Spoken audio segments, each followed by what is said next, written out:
Welcome to we learn study platform. ഇന്ന് നമ്മളിവിടെ നോക്കാൻ പോകുന്നത് മാക്രോ എക്കണോമിക്സിൻ്റെ കുറച്ച് ബേസിക് കോൺസെപ്റ്റുകളാണ്.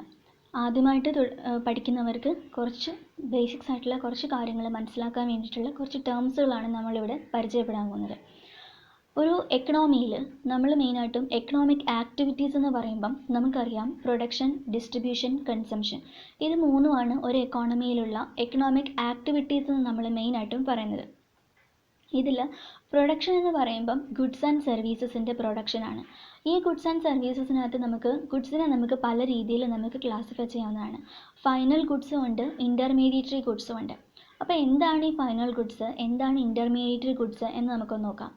ഫൈനൽ ഗുഡ്സ് എന്ന് വെച്ച് കഴിഞ്ഞാൽ final goods are ultimately made for consumption. Consumers അതിനെ അൾട്ടിമേറ്റ്ലി പർച്ചേസ് ചെയ്ത് യൂസ് ചെയ്യുന്ന ഗുഡ്സിനെയാണ് ഫൈനൽ ഗുഡ്സ് എന്ന് വിളിക്കുന്നത്.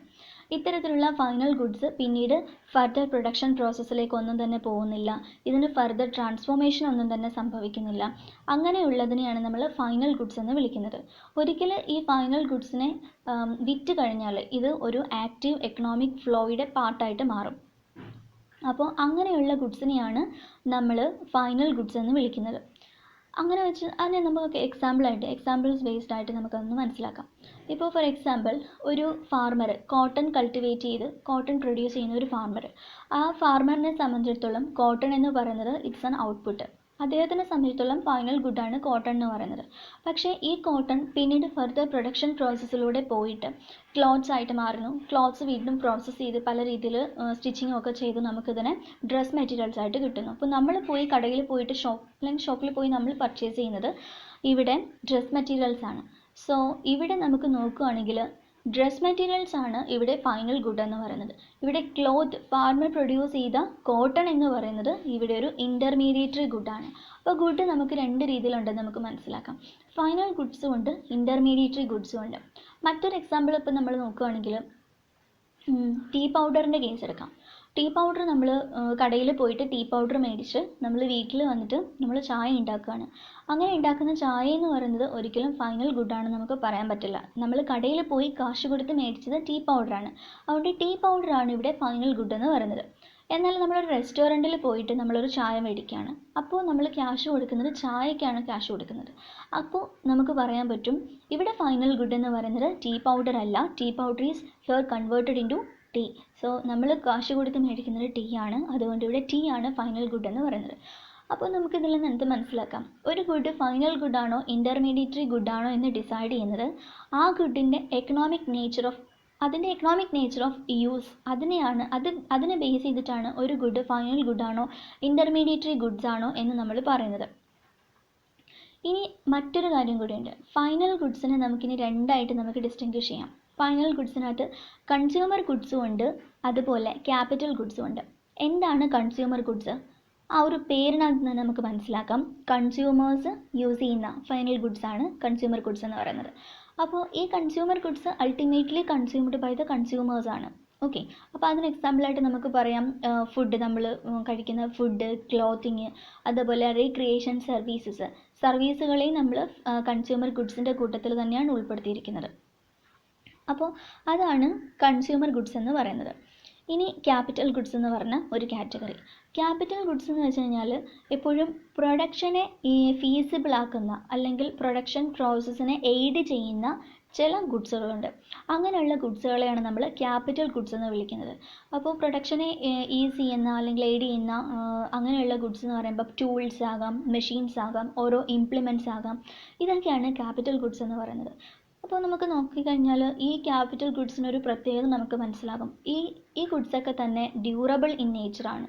അപ്പോൾ അതുകൊണ്ട് തന്നെ കുറേ വർഷം കഴിയുമ്പോൾ ഇതിന് തേയ്മാനം സംഭവിക്കാം, ചില സമയത്ത് റിപ്പയർ ചെയ്യേണ്ടി വരും, റീപ്ലേസ് ചെയ്യേണ്ടി വരും. അപ്പോൾ ഇങ്ങനെ സംഭവിക്കുന്നത് ഇതിനെയാണ് നമ്മൾ വിയർ ആൻഡ് ടിയർ എന്ന് വിളിക്കുന്നത്. ഇങ്ങനെ ഈ ഗുഡ്സിനുണ്ടാകുന്ന വിയർ ആൻഡ് ടിയറിനെയാണ് നമ്മൾ ഡിപ്രീസിയേഷൻ എന്ന് പറയുന്നത്. അത് പുതിയൊരു ടേമാണ് ഡിപ്രീസിയേഷൻ എന്ന് പറയുന്നത്.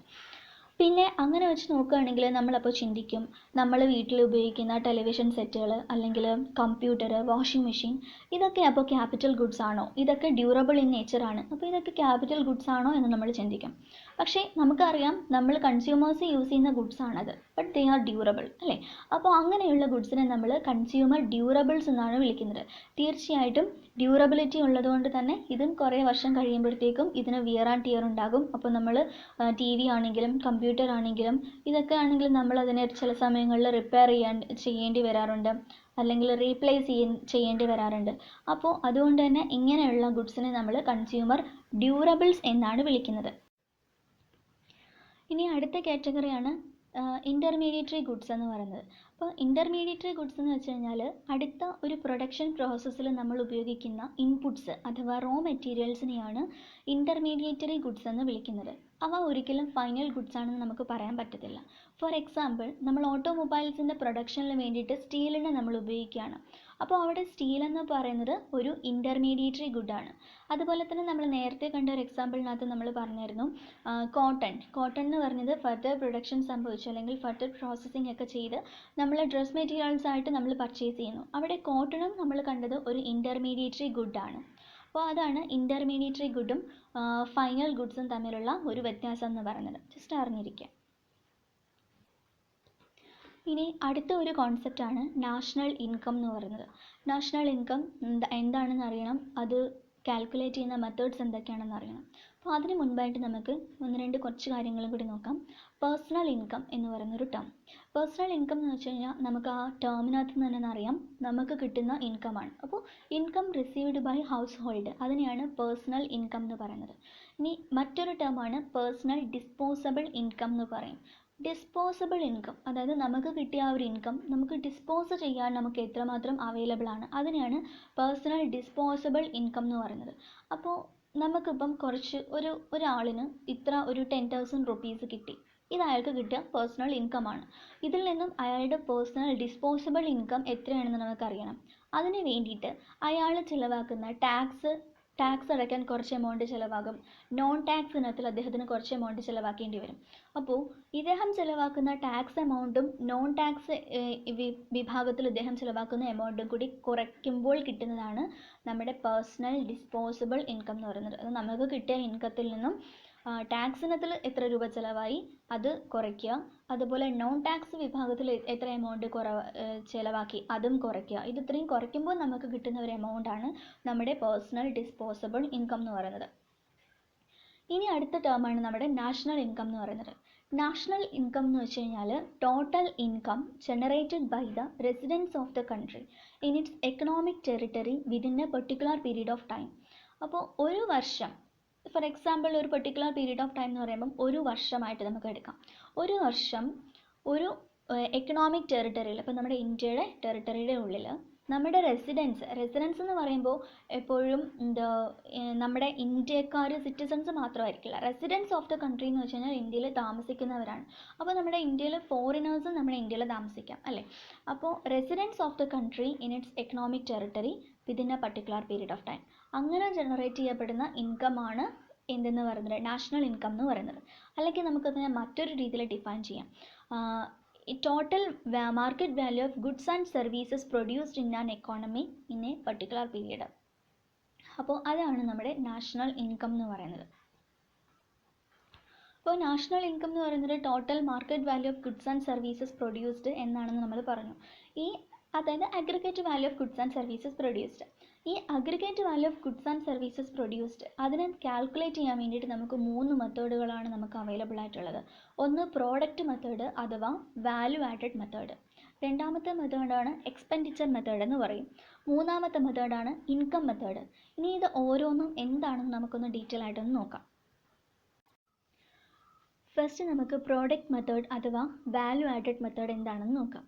ഓക്കെ, ഈ ഒരു മെത്തേഡിൽ നമ്മൾ കാൽക്കുലേറ്റ് ചെയ്യുന്നത് ഒരു വർഷം ഒരു എക്കോണമിയിൽ പ്രൊഡ്യൂസ് ചെയ്യുന്ന annual value of goods and services, അതിൻ്റെ അഗ്രിഗേറ്റ് ആയിട്ടുള്ള annual value of goods and services, അതിനെയാണ് നമ്മൾ ഈ ഒരു മെത്തേഡിലൂടെ നമ്മൾ കാൽക്കുലേറ്റ് ചെയ്യുന്നത്. അതായത് ഒരു വർഷം ഒരു എക്കോണമിയിൽ പ്രൊഡ്യൂസ് ചെയ്യപ്പെടുന്ന aggregate annual value of goods and സർവീസസിനെ നമ്മൾ കാൽക്കുലേറ്റ് ചെയ്യും. അതാണ് പ്രോഡക്റ്റ് മെത്തേഡ് അഥവാ വാല്യൂ ആഡഡ് മെത്തേഡ് എന്ന് പറയുന്നത്. ഈ ഒരു മെത്തേഡിനെ നമുക്ക് സിമ്പിൾ ആയിട്ടുള്ള ഒരു എക്സാമ്പിളിലൂടെ നമുക്കൊന്ന് മനസ്സിലാക്കാം. സപ്പോസ് ഒരു എക്കോണമിയിൽ 2 പ്രൊഡ്യൂസേഴ്സ് മാത്രമേ ഉള്ളെന്ന് വിചാരിക്കുക. അതായത് വീറ്റ് പ്രൊഡ്യൂസിങ് ഫാർമേഴ്സും അതോടൊപ്പം തന്നെ ബ്രെഡ് മേക്കിംഗ് ബേക്കേഴ്സും. ഇങ്ങനെ 2 പ്രൊഡ്യൂസേഴ്സ് മാത്രമാണ് ഈ ഒരു സിമ്പിൾ എക്കോണമിയിലുള്ളത്. വീറ്റ് പ്രൊഡ്യൂസിങ് ഫാർമേഴ്സിന് വേറെ ഇൻപുട്ടിൻ്റെ ഒന്നും ആവശ്യമില്ലാതെ അവരുടെ കയ്യിലുള്ള വീറ്റ് വെച്ച് കുറച്ച് ലേബേഴ്സിനെയും വെച്ചിട്ട് അവർ 100 രൂപയ്ക്ക് ഉള്ള വീറ്റ് പ്രൊഡ്യൂസ് ചെയ്യുന്നു. അപ്പോഴുണ്ടല്ലോ ഈ ബ്രെഡ് മേക്കേഴ്സ് വന്നിട്ട് ഇവരുടെ കയ്യിൽ നിന്ന് 50 രൂപ കൊടുത്തിട്ട് 50 രൂപയ്ക്ക് ഇക്വലൻ്റ് ആയിട്ടുള്ള വീറ്റ് വാങ്ങിച്ചു. ഈ വീറ്റ് ആണല്ലോ ഇവരുടെ ബ്രെഡ് ബേക്കേഴ്സിൻ്റെ ഒരു ഇൻപുട്ട് അഥവാ റോ മെറ്റീരിയൽ എന്ന് പറയുന്നത്. അങ്ങനെ 50 രൂപയ്ക്ക് ഇവർ വീറ്റ് പർച്ചേസ് ചെയ്തു.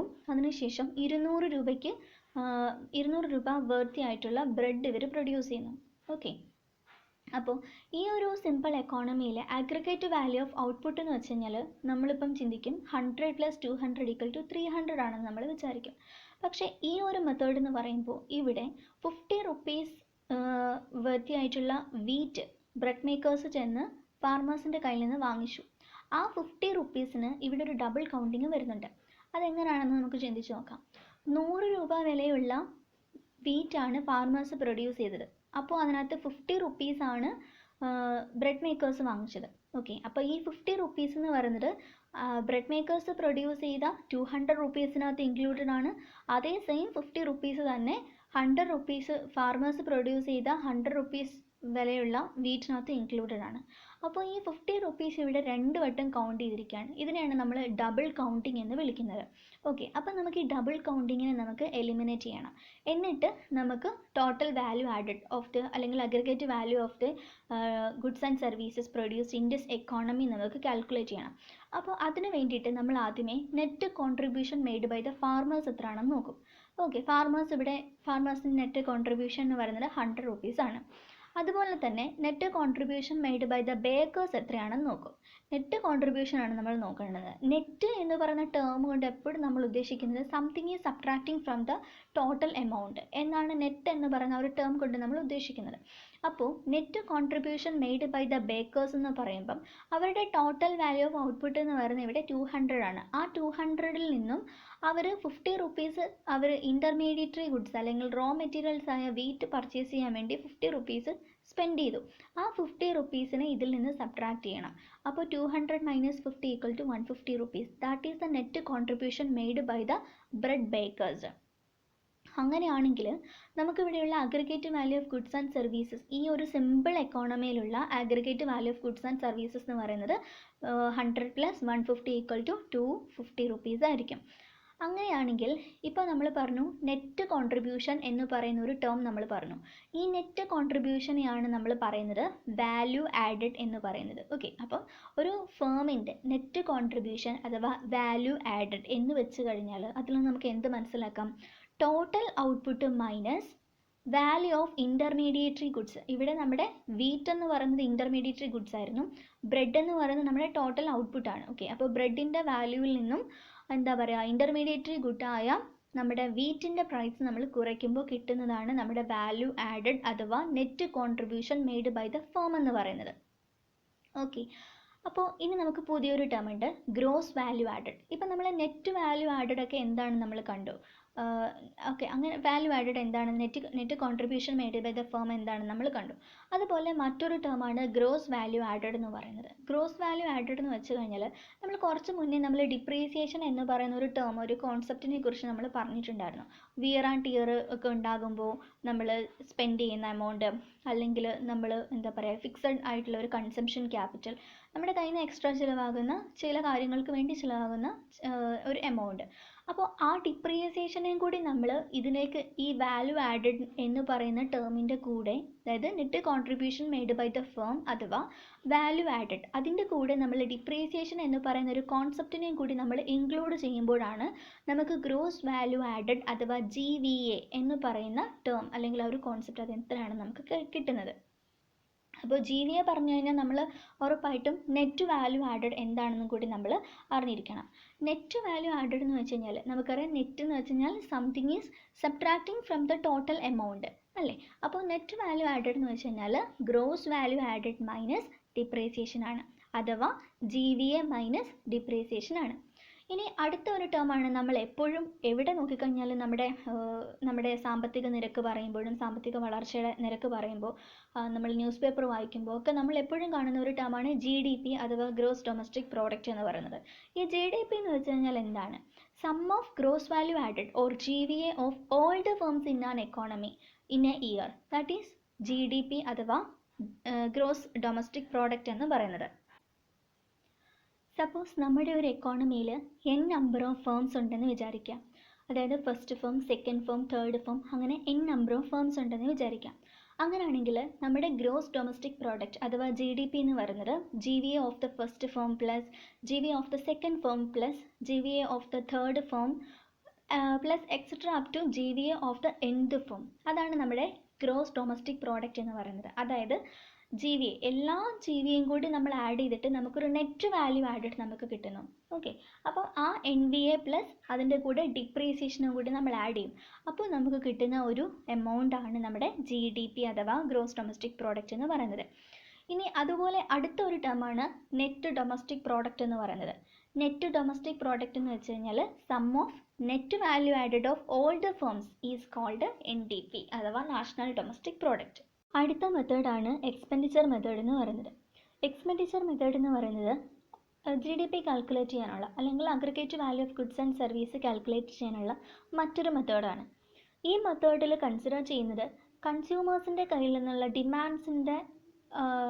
കൺസ്യൂമേഴ്സിൻ്റെ ഭാഗത്തു നിന്നും ഓരോ പ്രോഡക്ട്സുകൾക്കുള്ള ഡിമാൻഡുകൾ എത്രമാത്രം ഉണ്ട് എന്നതിനെ ബേസ് ചെയ്തിട്ട് പ്രൊഡക്ഷൻ നടത്തുകയും അതിനനുസരിച്ച് aggregate value of goods and services calculate ചെയ്യുകയും ചെയ്യുന്ന മെത്തേഡാണ് എക്സ്പെൻഡിച്ചർ മെത്തേഡ് എന്ന് പറയുന്നത്. It's an alternative way for calculating GDP by considering demand side of the product.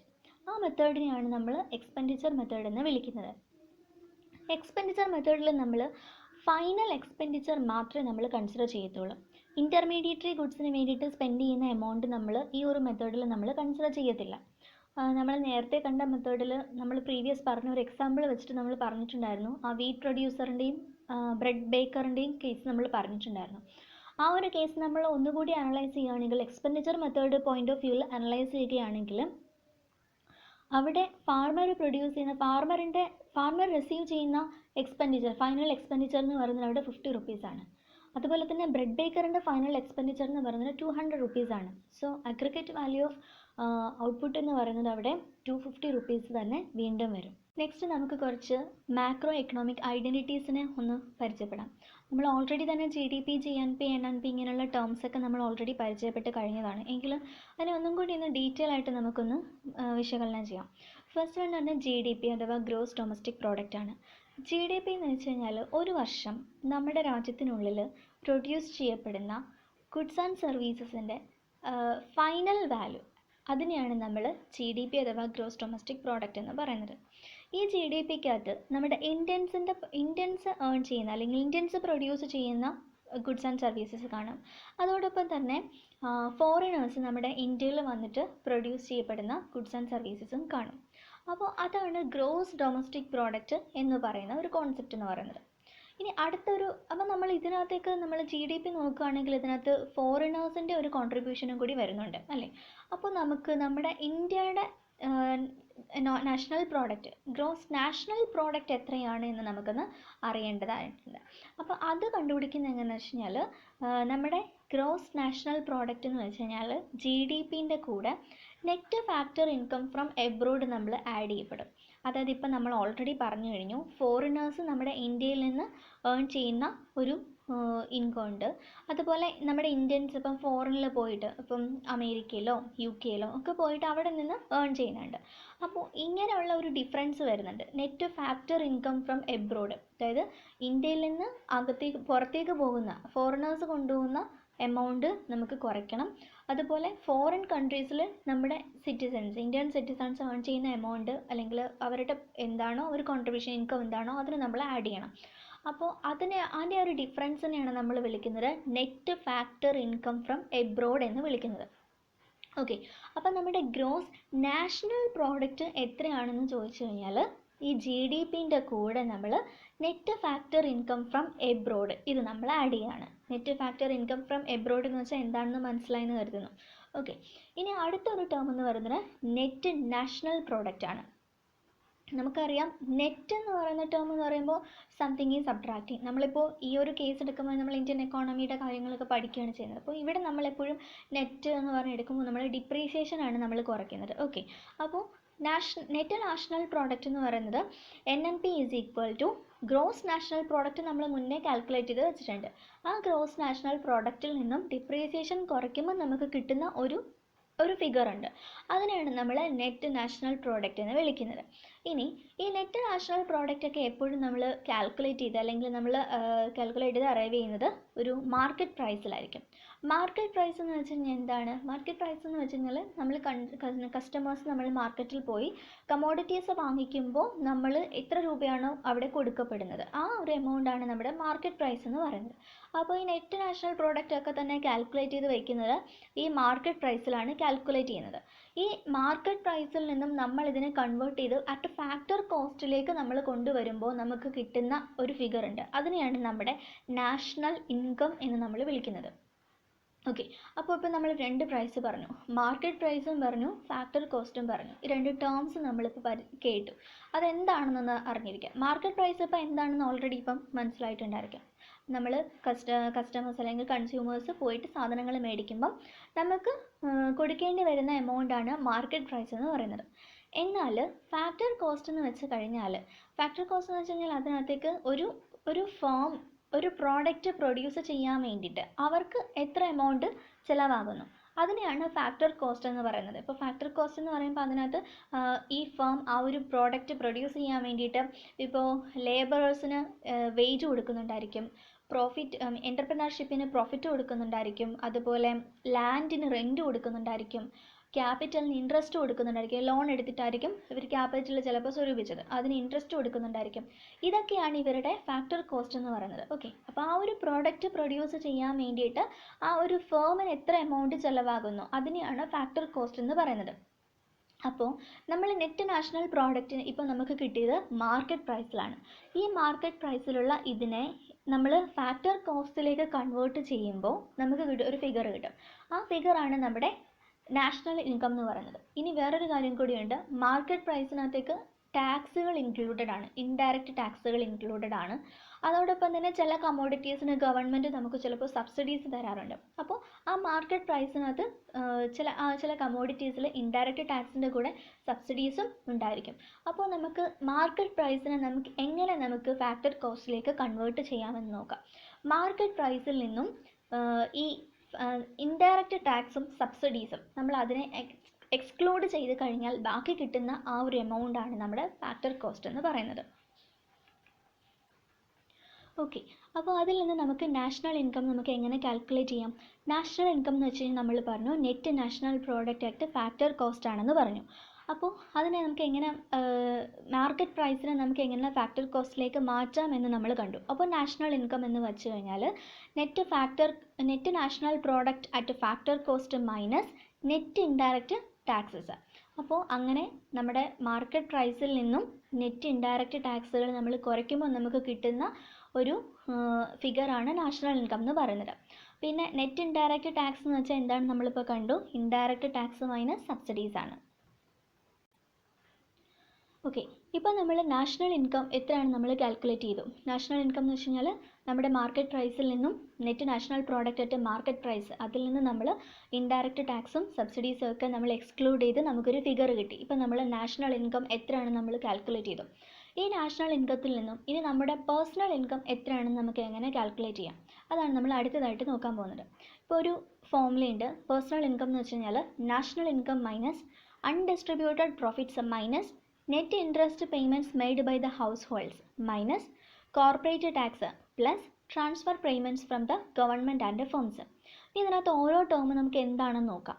ഒന്നാമത്തെ ടേം ഇതിനകത്ത് പറഞ്ഞിരിക്കുന്നത് അൺഡിസ്ട്രിബ്യൂട്ടഡ് പ്രോഫിറ്റ്സ് എന്നാണ് പറഞ്ഞിരിക്കുന്നത്. ഇപ്പോൾ നമ്മളിപ്പം ഒരു ഫേം എടുക്കുകയാണെങ്കിൽ ആ ഫേം അതിൻ്റെ ഫാക്ടർ കോസ്റ്റായിട്ട് ഒരു ഫേം ഒരു പ്രോഡക്റ്റ് പ്രൊഡ്യൂസ് ചെയ്യാണ്. ആ പ്രോഡക്റ്റ് പ്രൊഡ്യൂസ് ചെയ്യാൻ വേണ്ടിയിട്ട് അതിന് എത്രമാത്രം എമൗണ്ട് സ്പെൻഡ് ആകുന്നു എന്നുള്ളത് അതിൻ്റെ ഫാക്ടർ കോസ്റ്റാണ്. ഓക്കെ, ആ ഫാക്ടർ കോസ്റ്റ് വഴി വരുന്ന എമൗണ്ട് എക്കണോമിയിലേക്ക് സർക്കുലേഷൻ ചെയ്യപ്പെടും. അതായത് റെൻറ്റ്, വേജസ്, പ്രോഫിറ്റ്, ഇൻട്രസ്റ്റ് ഇതൊക്കെ എക്കോണമിയിലേക്ക് സർക്കുലേറ്റ് ചെയ്യപ്പെടുന്നുണ്ട്. മീൻസ് ആളുകളുടെ കൈകളിൽ എത്തുന്നുണ്ട്. എന്നാൽ A part of amount from the firm എന്ന് പറയുന്നത് ആരുടെയും കയ്യിലേക്ക് ഡിസ്ട്രിബ്യൂട്ട് ചെയ്യപ്പെടുന്നില്ല. അത് അൺഡിസ്ട്രിബ്യൂട്ടഡ് പ്രോഫിറ്റ് ആണ്. ആ ഒരു കമ്പനിയുടെ അല്ലെങ്കിൽ ആ ഒരു ഫേമിൻ്റെ അൺഡിസ്ട്രിബ്യൂട്ടഡ് പ്രോഫിറ്റ് ആണ്. അപ്പോൾ അത് നമ്മളിലേക്ക് എത്തപ്പെട്ടിട്ടില്ല. അത് ആ കമ്പനിയുടെ കൈകളിൽ മാത്രമാണ്. ഓക്കെ, അപ്പോൾ അതുകൊണ്ട് അത് നമ്മുടെ നാഷണൽ ഇൻകത്തിൽ നിന്ന് നമ്മൾ എന്ത് ചെയ്യണം, അതിനെ സബ്ട്രാക്ട് ചെയ്യണം.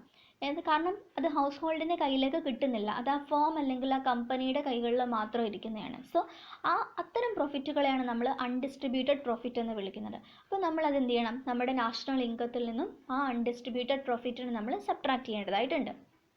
ഇനി അടുത്തൊരു ടേം എന്ന് പറയുന്നത് net interest payments made by the households.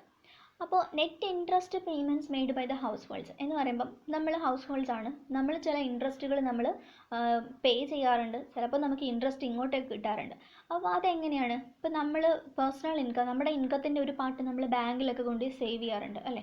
അപ്പോൾ ബാങ്കിൽ സേവ് ചെയ്യുമ്പോൾ എന്ത് സംഭവിക്കും? ബാങ്ക് അത് ഇൻവെസ്റ്റേഴ്സിന് ലോൺ കൊടുക്കും. ഇപ്പോൾ ലോൺ കൊടുക്കുമ്പോൾ അവരെന്ത് ചെയ്യും? അവർ തിരിച്ച് ആ ഒരു എമൗണ്ടിന് ബാങ്കിലേക്ക് ഇൻട്രസ്റ്റ് കൊടുക്കും. അത് ആക്ച്വലി നമ്മുടെ പൈസ ആയിരിക്കുമല്ലോ. അപ്പോൾ അതിൻ്റെ ഒരു പർട്ടിക്കുലർ എമൗണ്ട് ബാങ്കിൻ്റെ പ്രോഫിറ്റ് എടുത്തതിന് ശേഷം അതിൻ്റെ ഒരു പർട്ടിക്കുലർ പെർസെൻറ്റേജ് ആ ഇൻട്രസ്റ്റ് നമ്മുടെ എമൗണ്ടിന്, നമ്മുടെ സേവിങ്സിൻ്റെ കൂടെ ആഡ് ചെയ്യപ്പെടുന്നുണ്ട് അല്ലേ? അപ്പോൾ നമ്മുടെ പേഴ്സണൽ ഇൻകത്തിനകത്തേക്ക് നമുക്ക് കിട്ടുന്ന അത്തരത്തിലുള്ള ഇൻട്രസ്റ്റുകൾ വരുന്നുണ്ട്. പിന്നെ മറ്റൊന്നെന്ന് വെച്ച് കഴിഞ്ഞാൽ നമ്മൾ ഇൻട്രസ്റ്റ് പേയ്മെൻറ്റ് അങ്ങോട്ടേക്ക് ചെയ്യുന്നുണ്ട്. അതായത് നമ്മൾ ബാങ്കിൽ നിന്ന് ചില സമയത്ത് നമ്മൾ പോയിട്ട് ലോൺ എടുക്കുന്നുണ്ട്. അപ്പോൾ എന്ത് സംഭവിക്കും? നമ്മുടെ പേഴ്സണൽ ഇൻകത്തിൻ്റെ ഒരു പാർട്ട് നമ്മൾ ആ ലോണിൻ്റെ ഇൻട്രസ്റ്റ് പേയ്മെൻറ്റ് ചെയ്യാൻ വേണ്ടി നമ്മൾ അങ്ങോട്ടേക്ക് കൊടുക്കും അല്ലേ? അപ്പോൾ ഇവിടെ ഒരു ഇൻട്രസ്റ്റ് പേയ്മെൻറ്റിൻ്റെ ഒരു ഡിഫറൻസ് വരാറുണ്ട്. അപ്പം ചിലപ്പോൾ നമ്മൾ എടുക്കുന്ന ലോണിന് നമ്മൾ അങ്ങോട്ടേക്ക് ഇൻട്രസ്റ്റ് കൊടുക്കും, അല്ലെങ്കിൽ ചിലപ്പോൾ നമ്മുടെ സേവിങ്സിന് നമുക്ക് ഇങ്ങോട്ടേക്ക് ഇൻട്രസ്റ്റ് കിട്ടും. അപ്പോൾ ഇതിൻ്റെ ഒരു ഡിഫറൻസ് നമ്മൾ എന്ത് ചെയ്യണം? ഈ നാഷണൽ ഇൻകത്തിൻ്റെ ഇതിൽ നിന്ന് നമ്മൾ സബ്ട്രാക്റ്റ് ചെയ്യണം.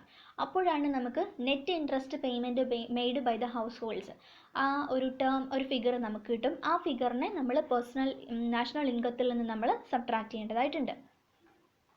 പിന്നെ പറയുന്നത് കോർപ്പറേറ്റ് ടാക്സ് എന്ന് പറയുന്ന ടേമാണ്. അത് നമുക്കറിയാം, അത് കോർപ്പറേറ്റുകൾക്ക് മാത്രം കൊടുക്കപ്പെടുന്ന ടാക്സ് ആണ്. അപ്പോൾ നാഷണൽ ഇൻകം എന്ന് പറയുമ്പോൾ അതിനകത്ത് ഈ കോർപ്പറേറ്റ് ടാക്സും കൂടി വരുന്നുണ്ട്. കോർപ്പറേറ്റുകൾ കൊടുക്കുന്ന ടാക്സും വരുന്നുണ്ട്. അപ്പോൾ നമുക്കത് ആ ഒരു ടാക്സ് നമ്മുടെ കൈകളിലോട്ട് ഇല്ല, നമ്മുടെ കയ്യിൽ നിന്ന് പോകുന്നതുമില്ല, നമ്മുടെ കയ്യിലോട്ടൊന്നും വരുന്നതുമില്ല. അതുകൊണ്ട് കോർപ്പറേറ്റ് ടാക്സിന് നമ്മൾ കുറയ്ക്കേണ്ടതായിട്ടുണ്ട്. പിന്നെ മറ്റൊരു ടേം എന്ന് പറയുന്നത് transfer payments from the government and firms എന്ന് പറയും. Transfer payments from the government and firms എന്ന് പറയുമ്പം ഇപ്പം ഒരാളിന് ഗിഫ്റ്റ് കിട്ടുന്നു, അല്ലെങ്കിൽ സ്കോളർഷിപ്പ് കിട്ടുന്നു, പ്രൈസ് മണി കിട്ടുന്നു.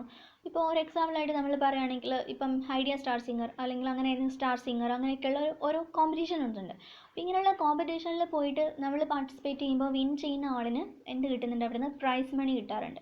അപ്പോൾ അതൊക്കെ ആക്ച്വലി എന്തായിരിക്കും? ഒരു പ്രൈവറ്റ് ഫേംസ് സ്പോൺസർ ചെയ്യുന്ന എമൗണ്ട് ആയിരിക്കുമല്ലോ. അപ്പോൾ അങ്ങനെ കിട്ടുന്ന ഒരു എമൗണ്ട് എന്ന് പറയുന്നത് നമുക്ക് കിട്ടുന്ന ഒരു ട്രാൻസ്ഫർ പേയ്മെൻ്റ് ആണ്. അപ്പോൾ നമ്മുടെ ഇൻകത്തിൻ്റെ ഒരു പാർട്ടാണ്, പേഴ്സണൽ ഇൻകത്തിൻ്റെ ഒരു പാർട്ടായിട്ടാണല്ലോ ഇത് വരുന്നത്. അപ്പോൾ അതുകൊണ്ട് ഇങ്ങനെ വരുന്ന ട്രാൻസ്ഫർ പേയ്മെൻറ്റ്സുകൾ നമ്മൾ എന്ത് ചെയ്യണം? നമ്മുടെ നാഷണൽ ഇൻകത്തിൻ്റെ കൂടെ നമ്മൾ ആഡ് ചെയ്യണം. അപ്പം നമുക്ക് അങ്ങനെ കിട്ടുന്ന ഒരു എമൗണ്ട്, ഒരു ലാസ്റ്റ് കിട്ടുന്ന ഒരു ഫിഗറാണ് നമ്മുടെ പേഴ്സണൽ ഇൻകം എന്ന് പറയുന്നത്. അടുത്ത് നമ്മൾ പരിചയപ്പെടാൻ പോകുന്ന ടേംസ് എന്ന് പറയുന്നത് real GDP and nominal GDP ആണ്. നമുക്കറിയാം, ഒരു എക്കോണമിയിൽ പ്രൈസസ് ഓഫ് കമ്മോഡിറ്റീസ് എന്ന് പറയുന്നത് ഒരിക്കലും ഫിക്സഡ് ആയിരിക്കത്തില്ല.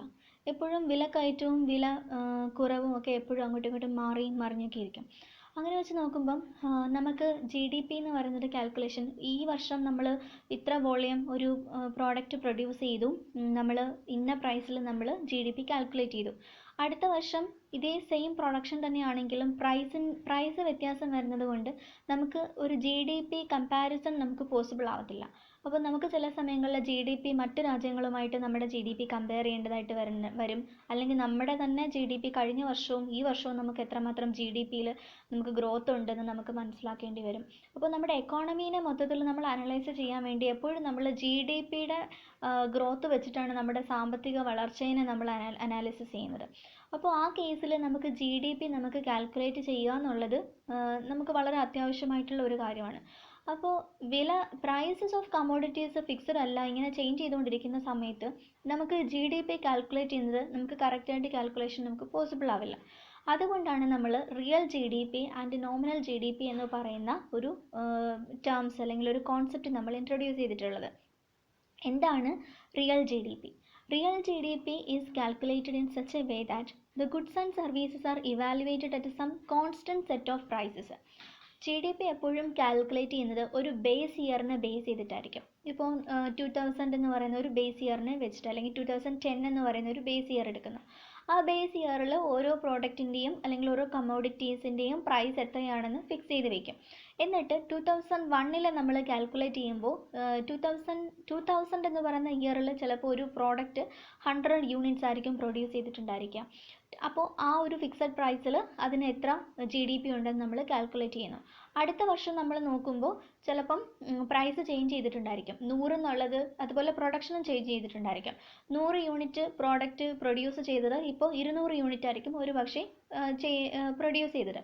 അപ്പോൾ ഇപ്പോഴത്തെ അതിൻ്റെ പ്രൈസും വ്യത്യാസമായിരിക്കും. അപ്പോൾ നമ്മൾ എന്ത് ചെയ്യും? കഴിഞ്ഞ വർഷം അതായത് ബേസ് ഇയറിൽ എത്രയാണോ പ്രൈസ് സെറ്റ് ചെയ്തത് ആ പ്രൈസിനെ നമ്മൾ ഈ വർഷത്തെ പ്രൊഡക്ഷൻ വോളിയുമായിട്ട് നമ്മൾ മൾട്ടിപ്ലൈ ചെയ്യും. അപ്പോൾ അത് ഒരു എക്സാമ്പിളായിട്ട് നമുക്ക് നോക്കാം. എങ്ങനെയാണ് ആ ഒരു ജി ഡി പിയുടെ ഒരു കാൽക്കുലേഷൻ നോക്കാം. സപ്പോസ് ഈ കൺട്രി പ്രൊഡ്യൂസസ് ഓൺലി വീറ്റ് മാത്രം പ്രൊഡ്യൂസ് ചെയ്യുന്ന ഒരു രാജ്യമാണ്. 2000 എന്ന് പറയുന്ന വർഷത്തിൽ അത് 100 യൂണിറ്റ് ബ്രെഡാണ് പ്രൊഡ്യൂസ് ചെയ്തത്. ഓരോ ബ്രെഡിൻ്റെയും പ്രൈസ് എന്ന് പറയുന്നത് ഒരു പാക്കും 10 റുപ്പീസ് ആണെന്ന് വിചാരിക്കുക. അങ്ങനെയാണെങ്കിൽ G D P at current പ്രൈസിനെയാണ് നമ്മൾ റിയൽ ജി ഡി പി എന്ന് വിളിക്കുന്നത്. അപ്പോൾ റിയൽ ജി ഡി പി എന്ന് പറയുന്നത് 100 × 10 ദാറ്റ് ഈസ് 1000 ആയിരിക്കും G D P at current prices, അതായത് റിയൽ ജി ഡി പി എന്ന് പറയുന്നത്. ഇനി 2001 പോകുന്നു. അടുത്ത വർഷം 2001 110 യൂണിറ്റ്സ് ഓഫ് ബ്രെഡ് പ്രൊഡ്യൂസ് ചെയ്തു. പെർ ബ്രെഡ് 115 റുപ്പീസാണ് ഒരു ബ്രെഡിൻ്റെ വില എന്ന് പറയുന്നത്. അങ്ങനെയാണെങ്കിൽ ഇവിടെ G D P at current price നമ്മൾ നോക്കുകയാണെങ്കിൽ G D P at current price എന്ന് പറയുമ്പോൾ ഇവിടെ 110 യൂണിറ്റ്സ് പ്രൊഡ്യൂസ് ചെയ്തു, 15 റുപ്പീസ് പെർ ബ്രെഡാണ്. അപ്പോൾ നമുക്ക് അറ്റ് കറണ്ട് പ്രൈസ് നമ്മുടെ ജി ഡി പി എന്ന് പറയുന്നത് 110 × 15 = 1650 നമുക്ക് കിട്ടും. അങ്ങനെയാണെങ്കിൽ real G D P at constant price എത്രയാണ് എന്ന് നമുക്ക് നോക്കാം. 2001 നമ്മുടെ real G D P, 2001 nominal G D P നമ്മൾ 1650 ആണെന്ന് കണ്ടു. 2001 റിയൽ ജി ഡി പി എത്രയാണെന്ന് നമുക്ക് നോക്കാം. റിയൽ ജി ഡി പി എന്ന് പറയുന്നത് അറ്റ് കോൺസ്റ്റൻറ്റ് പ്രൈസ് ആണ്. അപ്പോൾ 2000 നമ്മൾ എത്രയായിരുന്നു ഫിക്സ് ചെയ്തത്? 10 റുപ്പീസ് ആയിട്ടാണ് ഫിക്സ് ചെയ്തത്. അപ്പോൾ 2001 110 യൂണിറ്റ്സ് പ്രൊഡ്യൂസ് ചെയ്തു. 2000 ഫിക്സഡ് പ്രൈസ് വെച്ചിട്ട് ഇതിനെ മൾട്ടിപ്ലൈ ചെയ്യണം. അപ്പോൾ 10 വെച്ച് മൾട്ടിപ്ലൈ ചെയ്യുമ്പോൾ നമുക്ക് 1100 1100 രൂപ എന്ന് പറഞ്ഞിട്ടുള്ള കിട്ടും. അപ്പോൾ ഇതാണ് നമ്മുടെ റിയൽ ജി ഡി പി എന്ന് പറയുന്നത്. ഓക്കെ, അപ്പോൾ റിയൽ ജി ഡി പിയും നോമിനൽ ജി ഡി പിയും തമ്മിലുള്ള ഡിഫറൻസ് മനസ്സിലായി കാണുമെന്ന് വിചാരിക്കുന്നു. നോമിനൽ ജി ഡി പി എന്ന് പറയുന്നത് പ്രിവൈലിംഗ് പ്രൈസ്, ഇപ്പോൾ എത്രയാണോ പ്രൈസ് അത് വെച്ചിട്ട് നമ്മൾ ജി ഡി പി കാൽക്കുലേറ്റ് ചെയ്യുന്നതാണ് നോമിനൽ ജി ഡി പി എന്ന് പറയുന്നത്. റിയൽ ജി ഡി പി എന്ന് പറയുമ്പം നമ്മളൊരു ബേസ് ഇയർ എടുക്കും. ആ ബേസ് ഇയറിലെ കമ്മോഡിറ്റീസിൻ്റെ പ്രൈസ് ഫിക്സ് ചെയ്യും. ഇനിയുള്ള സക്സസീവ് ഇയേഴ്സിൽ നമ്മൾ എത്ര യൂണിറ്റ് പ്രൊഡക്ഷൻ സംഭവിക്കുന്നോ ആ പ്രൊഡക്ഷനെ നമ്മൾ ബേസ് ഇയറിൻ്റെ പ്രൈസുമായിട്ട് വെച്ചിട്ടായിരിക്കും നമ്മൾ മൾട്ടിപ്ലൈ ചെയ്ത് ജി ഡി പി കാൽക്കുലേറ്റ് ചെയ്തെടുക്കുന്നത്. അപ്പോൾ അതുകൊണ്ട് real G D P at constant പ്രൈസും nominal G D P at current പ്രൈസും എന്നായിരിക്കും നമ്മളതിനെ വിളിക്കുന്നത്. ഓക്കെ, ഇനി മറ്റൊരു ടേമാണ് ജി ഡി പി ഡിഫ്ലേറ്റർ എന്ന് പറയുന്നത്. ജി ഡി പി ഡിഫ്ലേറ്റർ ഇനി എളുപ്പമാണ്. ജി ഡി പി ഡിഫ്ലേറ്റർ നമ്മളിപ്പോൾ already real G D P എന്താണെന്ന് പറഞ്ഞു കഴിഞ്ഞു, നോമിനൽ ജി ഡി പി എന്താണെന്ന് പറഞ്ഞു കഴിഞ്ഞു. അപ്പോൾ റിയൽ ജി ഡി പിൻ്റെയും നോമിനൽ ജി ഡി പിൻ്റെയും തമ്മിലുള്ള റേഷ്യോനെയാണ് നമ്മൾ ജി ഡി പി ഡിഫ്ലേറ്റർ എന്ന് വിളിക്കുന്നത്.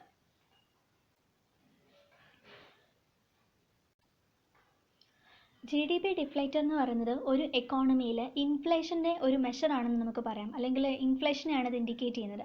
സാധനങ്ങളുടെ വില എത്രമാത്രം കൂടിയിട്ടുണ്ട് എന്നുള്ള ഒരു മെഷറും കൂടിയാണ് നമുക്ക് ജി ഡി പി ഡിഫ്ലേറ്റർ അനാലിസിസിലൂടെ നമുക്ക് കിട്ടുന്നത്. ഒരു എക്കോണമിയിൽ പ്രൈസ് ചേഞ്ച് മെഷർ ചെയ്യാൻ വേണ്ടിയിട്ട് നമ്മൾ മെയിനായിട്ട് 3 ഇൻഡിക്കേറ്റേഴ്സിന് നമ്മൾ ഉപയോഗിക്കുന്നത്. ഒന്ന് നമ്മളിപ്പോൾ ഓൾറെഡി പറഞ്ഞു കഴിഞ്ഞു, ജി ഡി പി ഡിഫ്ലേറ്റർ. ഇനി വേറെ 2 ടേംസും കൂടിയുണ്ട്. അത് കൺസ്യൂമർ പ്രൈസ് ഇൻഡെക്സും ഹോൾസെയിൽ പ്രൈസ് ഇൻഡെക്സും. ഇത് വെച്ചിട്ട് നമ്മൾ ഒരു എക്കോണമിയിലെ പ്രൈസ് ചേഞ്ച് എത്രമാത്രം ഉണ്ട് എന്ന് നമുക്ക് മെഷർ ചെയ്യാൻ പറ്റും. Next, what is CPI? This is the index of prices of a given basket of commodities which are bought by the representative consumer. ഇതെന്ന് വെച്ച് കഴിഞ്ഞാൽ ഒരു കൺസ്യൂമർ ഒരു ഗിവൺ ബാസ്ക്കറ്റ് ഓഫ് കമ്മോഡിറ്റീസിൽ അയാൾ വാങ്ങിക്കുന്ന സാധനങ്ങളുടെ ഇൻഡെക്സ് പ്രൈസാണ് കൺസ്യൂമർ പ്രൈസ് ഇൻഡെക്സ് എന്ന് പറയുന്നത്. കൺസ്യൂമർ പ്രൈസ് ഇൻഡെക്സിന് ജനറലി എക്സ്പ്രസ് ചെയ്യുന്നത് ഇൻ ടേംസ് ഓഫ് പെർസെൻറ്റേജ് ആണ്. പിന്നെ നമുക്കറിയാം കൺസ്യൂമർ പ്രൈസ് ഇൻഡെക്സ് എന്ന് പറയുമ്പോൾ തന്നെ കൺസ്യൂമർ ലെവലിലുള്ള പ്രൈസ് ചേഞ്ചസിനെ ആയിരിക്കും ഇത് ട്രാക്ക് ചെയ്യുന്നത്. പിന്നെ അതോടൊപ്പം തന്നെ മറ്റൊരു പ്രത്യേകത എന്ന് വെച്ച് കഴിഞ്ഞാൽ CPIയിൽ ഗുഡ്സിൻ്റെയും സർവീസസിൻ്റെയും പ്രൈസ് ചേഞ്ചിനെ ട്രാക്ക് ചെയ്യുന്നുണ്ട്. RBI 2014 CPIനെ കീ മെഷർ ഓഫ് ഇൻഫ്ലേഷനായിട്ട് അഡോപ്റ്റ് ചെയ്തിട്ടുണ്ട്. ഇനി വാട്ട് ഈസ് WPI? WPI എന്ന് വെച്ച് കഴിഞ്ഞാൽ ഹോൾസെയിൽ പ്രൈസ് ഇൻഡെക്സ് ആണ്. അപ്പോൾ ഹോൾസെയിൽ ലെവലിലുള്ള പ്രൈസസിൻ്റെ അതിനെ ഇൻഡിക്കേറ്റ് ചെയ്യുന്ന ഒരു ഇൻഡെക്സ് ആണ് ഹോൾസെയിൽ പ്രൈസ് ഇൻഡെക്സ് എന്ന് പറയുന്നത്. WPIക്കകത്ത് സർവീസിനെ കൺസിഡർ ചെയ്യത്തില്ല. ഇത് ഗുഡ്സിൻ്റെ മാത്രം പ്രൈസ് ചേഞ്ചിനെ മാത്രമേ ഇതിനകത്തേക്ക് ട്രാക്ക് ചെയ്യത്തുള്ളൂ. ഓക്കെ, പിന്നെ വേറൊരു പ്രത്യേകത എന്ന് വെച്ച് കഴിഞ്ഞാൽ ഹോൾസെയിൽ ലെവലിലുള്ള പ്രൈസ് ചേഞ്ചാണ് ഇത് ട്രാക്ക് ചെയ്യുന്നത്. അപ്പോൾ ഇത് രണ്ടുമാണ് WPIയും CPIയും തമ്മിലുള്ള മേജർ ഡിഫറൻസസ് എന്ന് പറയുന്നത്. ഇനി WPI ആണെങ്കിലും CPI ആണെങ്കിലും GDP ഡിഫ്ലേറ്റർ ആണെങ്കിലും ഇൻഫ്ലേഷൻ മെഷർ ചെയ്യാനുള്ള മെഷേഴ്സ് തന്നെയാണ്.